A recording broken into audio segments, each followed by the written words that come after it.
போட்டுரு. திராவிட நாயகர் முதல்வர் மு.க. ஸ்டாலின்.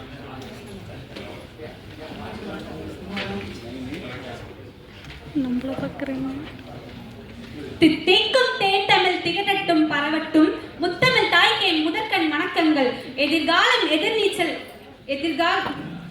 எதிர்காலம் பேய்குளத்தில் எதிர்நீச்சல் போட்டு நித்தம் நான் பேசிட எழுதிட பேதமை புரிந்திட நடுவர்களே, ஆன்றோர்களே, சான்றோர்களே, என்னை போன்றோர்களே அனைவருக்கும் என் முத்தான முதற்கண் வணக்கங்கள். நான் பேச எடுத்துக்கொண்ட தலைப்பு திராவிட நாயகர் முதல்வர் மு.க. ஸ்டாலின் அவர்கள். சுயமரியாதை கொள்கையின் தந்தை பெரியார், இனமான வளர்ச்சியில் பேரறிஞர் அண்ணா, இயக்கத்தை வழிநடத்துவதில் முத்தமிழறிஞர் கலைஞர், மொழி உரிமையில் இனமான ஆசிரியர்கள் ஆகிய நால்வரின் நிழற்குடையில் தான் நான் நிற்பவன். இவர்கள் தான் என்னை செதுக்கிய சிற்பிகள் என்கிறார் நபர் முதல்வர் முத்துவேல் கருணாநிதி ஸ்டாலின். 1953ஆம் ஆண்டு கருணாநிதி மற்றும் தாயாளு அம்மாள் தம்பதியினருக்கு 3வது மகனாக பிறந்தார். சோவியத் ஒன்றியத்தின் ஆட்சித் தலைவராக இருந்த ஜோசப் ஸ்டாலின் மறைவதற்கு 4 நாட்களுக்கு முன்பு பிறந்ததால் அவரது நினைவாக ஸ்டாலின் என பெயரிடப்பட்டது. கொரோனா பெருந்தொற்று காலத்தில் உயிரையும் கூட பொருட்படுத்தாமல் முதல்வர் மு.க. ஸ்டாலின் மேற்கொண்ட பயணங்கள் மக்களின் மனதில் பெரும் எழுச்சியை ஏற்படுத்தியுள்ளது. அரசை குறை கூறும் எதிர்கட்சியாக இல்லாமல் தன்னால் முடிந்த உதவிகளை மக்களுக்கு செய்து முன்வந்த கட்சியாகவும் விளங்குகிறது. மு.க. ஸ்டாலின் அவர்கள் மேயர் பதவியில் இருந்தபோது துப்புரவு பணியாளர்களுக்கு முன்னுரிமை கொடுத்து சென்னை மாநகரத்தின் குப்பை அள்ளும் முறைகளை நவீனப்படுத்தினார். மு.க. ஸ்டாலின் கூறுவது என்னவென்றால், நான் உங்கள் வீட்டுக்கு விளக்காவேன், நாட்டுக்கு தொண்டனாவேன், மக்களுக்காக கவலைப்படும் தலைவனாக இருப்பேன், மக்களின் கவலை தீர்ப்பதில் முதல்வனாவேன் என்று கூறுகிறார். திராவிட மாடல் அரசு செயல்படுத்தி வரும் விடியல் பயணம், கலைஞர் மகளிர் உரிமை தொகை திட்டங்கள், நான் முதல்வன், புதுமை பெண், தமிழ் புதல்வன், இல்லம் தேடி கல்வி, விவசாயிகளின் நலன், மக்கள் நலன் காக்கும் முத்தான திட்டங்களால் தமிழ்நாடு அரசு பெருமிதம் அடைந்துள்ளது.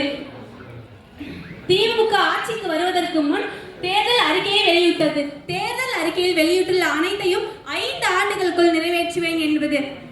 505 வாக்குறுதிகளில் 4 மாதங்களுக்குள் 222 வாக்குறுதிகள் நிறைவேற்றிய திமுக சட்டமன்ற தேர்தலில் கழகத்தில் 165 இடங்களை கொடுத்து தளபதி அவர்களிடம் ஆட்சியை ஒப்படைத்தனர். திராவிட முன்னேற்ற கழகத்தின் 3வது முதலமைச்சராக ஸ்டாலின் இருக்கிறார். பேரறிஞர் அண்ணா, முத்தமிழறிஞர் கலைஞருக்கு பிறகு ஸ்டாலின் அவர்கள் முதலமைச்சராக இருக்கிறார். கொரோனா நிவாரண தொகை 4000, பெட்ரோல் 8க்கு 3 குறைப்பு, பாலியல் 8க்கு 3 குறைப்பு ஆகிய கோப்புகளில் முதலில் கையெழுத்திட்டு ஆணை பிறப்பித்தார்.